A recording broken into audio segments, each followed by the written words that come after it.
Today we're pulling up on Ye Old Donut Shop in Champaign, Illinois. This place was first opened back in 1956 by John and Betty Klink. Then in 1974, Betty's sister Sandy Pyle and her husband Mike took over operations and expanded the donut shop to multiple locations. The baker, Jose Rodriguez, has worked there for over 25 years and even spent some time as the owner before selling to current owner Eric Seeds in 2001. From around that time until 2019, there was no physical storefront. They sold to retail stores and direct-to-consumer. Then in 2019, the Neal Street location was opened up for business. They state their donuts are fresh, never frozen, with real fudge, real maple, all handmade with no machines. Known for their donuts like old-fashioned and yeast, as well as apple fritters and cinnamon rolls. Also, all leftover donuts are donated to local organizations, which is pretty cool in my opinion. They're open Saturday through Thursday, 6 a.m. to 1 p.m. and Friday, 9 a.m. to 5 p.m. Enough yapping, let's get snacking. First up, we've got a cinnamon roll.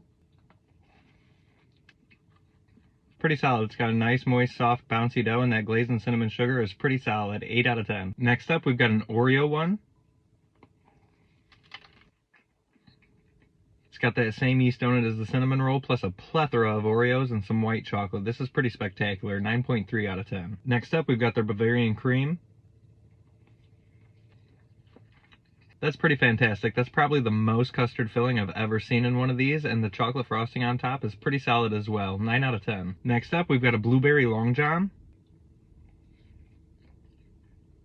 Very solid. Another soft, bouncy donut with a ton of blueberry flavor. 8.3 out of 10. Next up, we got their apple fritter.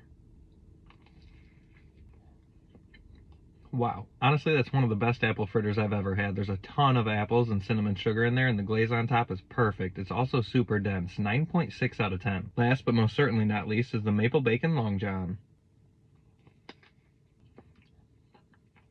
God, I love these. A very solid maple bacon donut. It could use a touch more bacon in my opinion, but that maple frosting is absolutely stellar. 8.6 out of 10. In total, these donuts cost $13. They had great customer service, and overall I'd give them an 8.7 out of 10. If you're in the area, definitely stop in and check this place out, and as always, follow along to see what Goose is grazing on next.